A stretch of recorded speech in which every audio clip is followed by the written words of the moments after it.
दोस्तों आज का वीडियो बहुत ही ज़्यादा खास है क्योंकि आज की इस वीडियो में मैं आपको बताने वाला हूं union bank home loan document require और साथ ही साथ ये भी बताऊंगा कि कौन कौन यहां से लोन ले सकते हैं, यानी क्या क्या एलिजिबिलिटी क्राइटेरिया है और कौन कौन से डॉक्यूमेंट आपको यहां से लोन लेने के लिए लगेंगे, यानी होम लोन के लिए।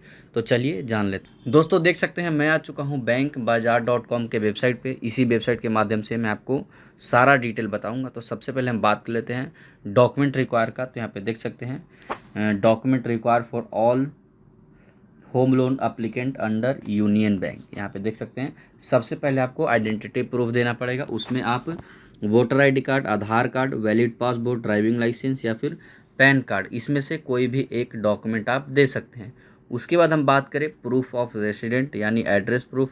उसमें आपको driving licence, passport, copy of बिजली बिल, टेलीफोन बिल का किसी का एक का दे सकते हैं, लेकिन लेटेस्ट होना चाहिए, 3 महीने से पुराना नहीं। उसके बाद आधार कार्ड या फिर वोटर आईडी कार्ड, इनमें से कोई एक डॉक्यूमेंट देना पड़ेगा। और आप एक बात ध्यान रखें, अगर आप प्रूफ ऑफ आइडेंटिटी में वोटर आईडी कार्ड दे रहे हैं तो आपको एड्रेस प्रूफ में कोई और डॉक्यूमेंट देना पड़ेगा, यानी दोनों में डिफरेंस होना चाहिए।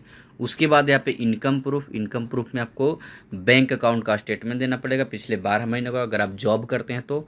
अगर आपको कोई बिजनेस है तो इनकम टैक्स आप रिटर्न फाइल करते होंगे, उसका प्रूफ देना पड़ेगा। उसके बाद यहाँ पे नीचे आएंगे तो यहाँ पे देख सकते हैं कुछ और है, जैसे कि ये प्रॉपर्टी के डॉक्यूमेंट, जैसे कि आप होम लोन ले रहे हैं तो आपका ज़मीन होगा तो उसका यहाँ पे डॉक्यूमेंट आपको देना पड़ेगा।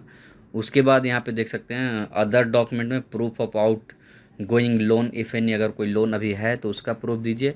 प्रोसेसिंग फ़ी आपको जमा करने पड़ेगा। उसके बाद यहाँ पे अप्लीकेशन फॉर्म को अच्छे से भर के साथ में 3 पासपोर्ट साइज फ़ोटोग्राफ लगा के आपको जमा करना पड़ेगा। तो ये तो था डॉक्यूमेंट। तो अब हम बात कर लेते हैं एलिजिबिलिटी क्राइटेरिया का। तो यहाँ पे देख सकते हैं सबसे पहले एज में 21 साल से कम नहीं होना चाहिए। किसी को भी लोन चाहिए तो उसका कम से कम उम्र 21 साल और 70 साल से ज़्यादा नहीं होना चाहिए, यानी 21 साल से 70 साल के बीच में ही व्यक्ति होना चाहिए, तभी उसको लोन मिलेगा।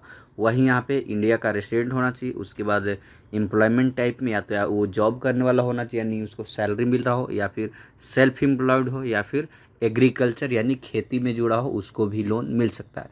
तो यही था इस वीडियो में। कोई डाउट है तो कमेंट सेक्शन में बताइए। अभी के लिए इतना ही। Thank you for watching.